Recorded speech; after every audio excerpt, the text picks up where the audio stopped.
Hello friends, आज हम बनाएंगे डिज़ाइनर ब्लाउज़। वन टक्स है, ये बोट नेक है और साथ ही साथ ये 10 to 12 ईयर ओल्ड बेबी के लिए है। इसकी कटिंग हम पेपर पे करेंगे और मेजरमेंट स्क्रीन पर दिया हुआ है। इसकी तैयार लेंथ है 12 इंची प्लस 1 इंची स्टिचिंग में जाएगा। शोल्डर है 6 इंची, आर्म होल है 6 इंची, बस्ट का फोर्थ पार्ट 6.5 प्लस 2 इंची लूजिंग 8.5 पे निशान लगाएंगे हम।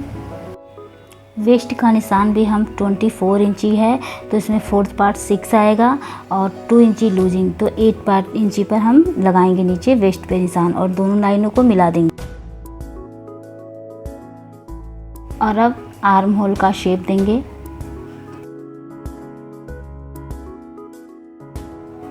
और अब हम बोट नेक के लिए निशान लगाएंगे नेक की, तो 3.5 विड्थ रखेंगे नेक की और लेंथ भी हम 3.5 ही रखेंगे।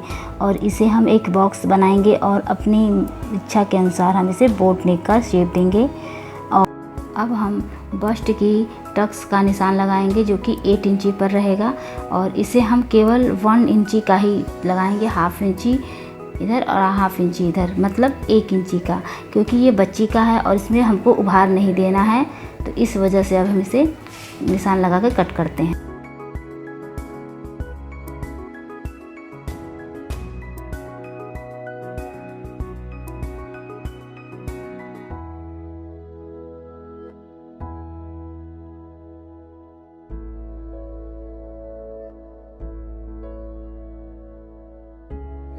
कट करने के बाद अब हम इसे अलग करेंगे, फ्रंट पार्ट अलग और बैक पार्ट अलग।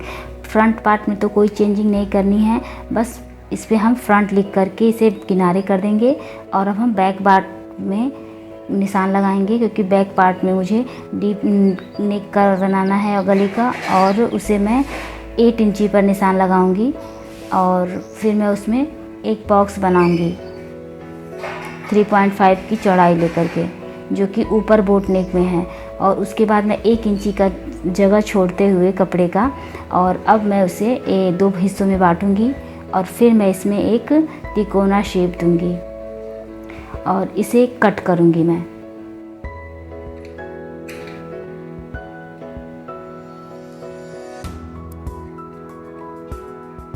और इसे कट करने के बाद इस पर बैक पार्ट लिख करके मैं इसे कपड़े पर रख के कटिंग कर लूँगी। देखिए, एक चीज़ का ध्यान रखेंगे, अगर बड़ी साइज़ के लिए बनाएंगे तो बस्ट पॉइंट में बढ़ा देंगे, और अगर छोटी साइज़ का है तो बस्ट पॉइंट की ज़रूरत ही नहीं है। और अब मैं इसे कपड़े पे रख के कटिंग कर लूँगी। ये देखिए, मैंने कटिंग कर लिया है। ये फ्रंट पार्ट है और ये बैक पार्ट है। अब मैं बाजू की कटिंग करूँगी। आप चाहे तो स्लीवलेस बना सकते हैं, पर मैं इसमें बाजू लगाऊंगी। और इसकी कटिंग करने के लिए मैं 9 इंची पर निशान लगा रही हूँ, जो कि तैयार होगा 8 इंची का। और इसके लिए सबसे पहले मैं 8.5 पे निशान लगाऊंगी और फिर उसके बाद मैं इसे 2.5 पे नीचे बॉटम साइड में निशान लगाऊंगी और 2.5 ऊपर भी निशान लगाऊंगी मैं एक, और फिर मैं इसे मिला दूँगी। देखिए, समझने के लिए मैं लाइन सीधी कर रही हूँ और फिर मैं इसे एक शेप दूंगी। देखिए, और बाजू की गोलाई का निशान मैं 4.5 पे लगाऊंगी और फिर मैं इसे शेप दे करके इसमें इसकी मार्जिंग भी इंक्लूड है स्लीव की।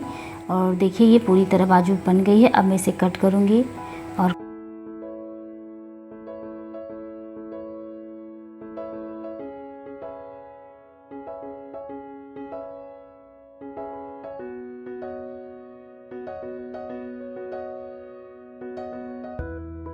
फ्रंट पार्ट को मैंने अच्छे से पिन से पिनअप कर लिया है। और अब देखिए, मैं इसे स्टिच कर रही हूँ। ये 14 नंबर की सुई इस मशीन में लगी है। ये नॉर्मली 14 नंबर की सुई ही इसमें लगती है। और ये मेरी Usha wonder stitch plus sewing machine है। और अगर आप इंटरेस्टेड होंगे तो मैं इसका वीडियो लेके आऊँगी, कैसे कैसे इसको स्टिच करते हैं, इस मशीन का यूज करते हैं। अब देखिए, अब हमें इसे शेप के साथ साथ अच्छे से इस पर स्टिचिंग लगाती चली जाऊँगी और पिन निकालती चली जाऊँगी। और ये धीरे धीरे मेरा शेप कंप्लीट हो गया है। बैक पार्ट हमेशा ही अगर डिजाइन डाल रहे हैं ना, तो उसे पूरा स्टिच करने के बाद ही उसे कट करके 2 हिस्सों में बांटना चाहिए। उससे क्या होता है कि सिलाई एक बराबर होती है। और अब मैं इसे बॉटम की साइड भी मैं इसे स्टिच लगा दूँगी। देखिए मेरी स्टिचिंग कंप्लीट हो गई है और अब मैं इसमें कट लगाऊंगी। पूरी तरह से इसको अच्छे से सेपरेट करने के बाद अब मैं इसमें कट लगा रही हूँ।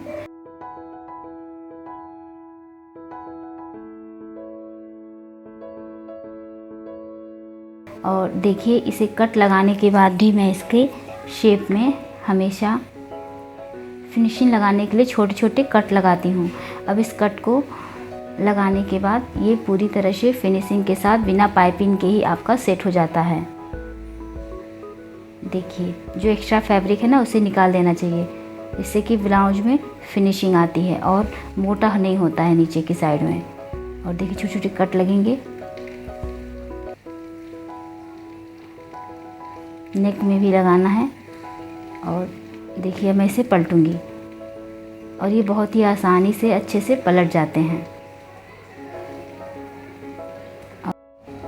पलटने के बाद अब हम चारों तरफ स्टिच लगाएंगे इस पार्ट के, ताकि ये पार्ट पूरी तरह से बैठ जाए और अच्छे से सेट हो जाए।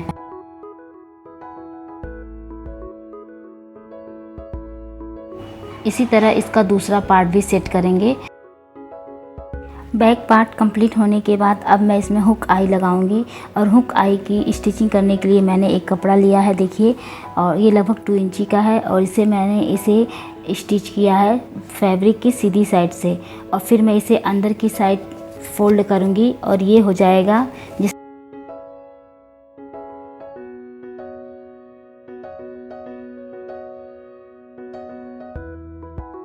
ऊपर की साइड में वहाँ भी हम हुक लगाएंगे, इसलिए उसमें भी इसी तरह से स्टिच करेंगे और तैयार करेंगे।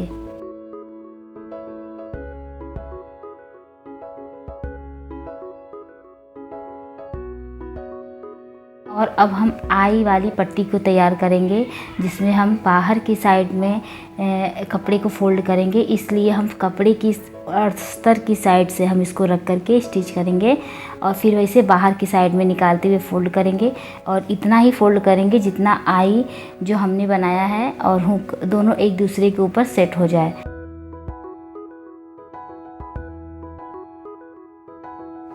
और ऊपर की साइड भी अब हम ठीक नीचे की तरह ही आई का तैयार करेंगे। देखिए बेस, और देखिए इसी तरह से फिर इसमें भी मैंने कपड़े को निकाला, फोल्ड किया और इसे भी उसी तरह से फोल्ड करेंगे ताकि आई की तरह इसमें भी बन जाए और आसानी से देखिए इस तरह से सेट हो जाए। अब हम फ्रंट पार्ट की स्टिचिंग करेंगे और देखिए मैंने इसे भी पिनअप किया हुआ है और आसानी से ये स्टिच होते चला जा रहा है। देखिए इससे कपड़े को बार बार संभालना नहीं पड़ता।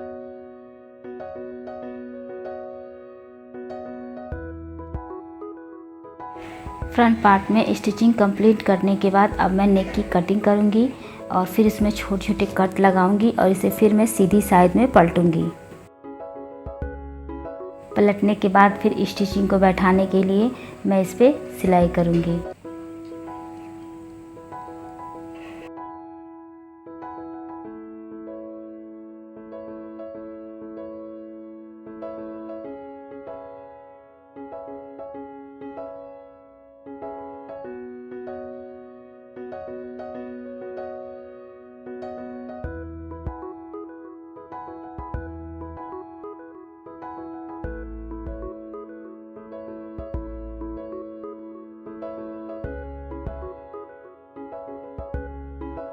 नेक पे फिनिशिंग देने के बाद अब जो साइड की स्टिचिंग होती है वो लगाएंगे ताकि दोनों अस्तर और मेन फैब्रिक पे सेट हो जाए। और फिर मैं इसमें जो एक्स्ट्रा साइड में जो शोल्डर पे और आर्म होल में एक्स्ट्रा फैब्रिक है उसे कट करूँगी ताकि ये अच्छे से फिनिशिंग के साथ लाइनिंग के साथ सेट रहे फैब्रिक। और अब देखिए मैं इसमें 1 इंची का प्लेट डालूँगी फ्रंट साइड में, और यही प्लेट्स मैंने बैक साइड में भी डाला है।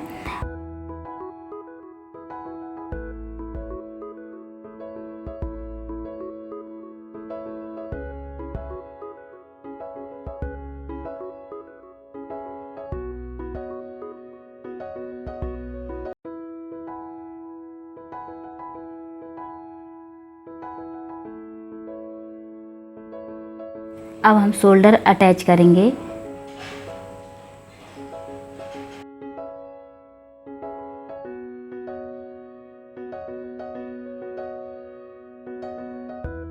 दोनों शोल्डर को अटैच करने के बाद अब हम आर्म होल में छोटा सा कट लगाएंगे 1/2 इंची का।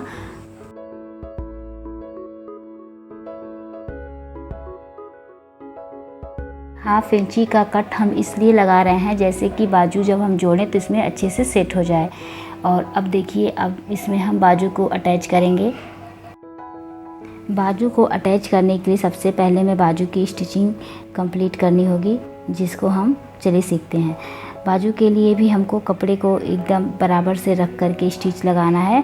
फैब्रिक की सीधी साइड में हम अस्तर को रखते हैं और फिर उसके बाद से हम इसको पलट कर, देखिए ये बॉटम साइड में है, इसमें हम स्टिच लगा देंगे ताकि ये चुभेगा नहीं और ना ही कभी ये मस्केगा, जो कि कपड़ा कभी कभी बाहर की साइड में दिखने लगता है, वो नहीं दिखेगा। और फिर हम इसको एक मेन बॉटम पे भी स्टिच लगाएंगे और ये इस तरह से कंप्लीट हो गया बॉटम का साइड बाजू का। और अब हम इसके चारों तरफ से एक सेट करेंगे कपड़े को, फैब्रिक को बैठाएंगे और मेन फैब्रिक को लाइनिंग के साथ अटैच करते जाएंगे और जो एक्स्ट्रा फैब्रिक होगा उसे हम कट कर देंगे। देखिए मैंने इसमें एक्स्ट्रा फैब्रिक को कट कर दिया है और इसी तरह मैंने दोनों स्लिप तैयार कर लिया है। और अब हम इसे अटैच करेंगे। अटैच करने के लिए बाजू को मैंने बीच बात में देखिए कट लगा लिया है और ठीक उसी तरह से रखते हुए हाफ साइड से हम इसे शोल्डर से रख कर स्टिच लगाएंगे।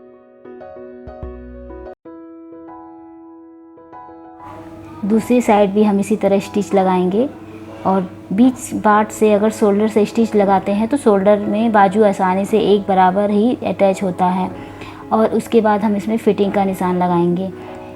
ये देखिए इस तरह से इस पर स्टिच लगाते चले जाएंगे और इस तरह से मेरी ये पूरी ब्लाउज़ कंप्लीट हो चुकी है। फ्रेंड्स, अगर आपको हमारी वीडियो पसंद आई हो तो प्लीज़ हमारे चैनल को लाइक, शेयर एंड सब्सक्राइब करिएगा। कोई क्वेरी हो तो प्लीज़ हमें कमेंट सेक्शन में कमेंट करिए, हम उसका आंसर देने की कोशिश करेंगे। मिलते हैं नेक्स्ट वीडियो में। Thanks for watching.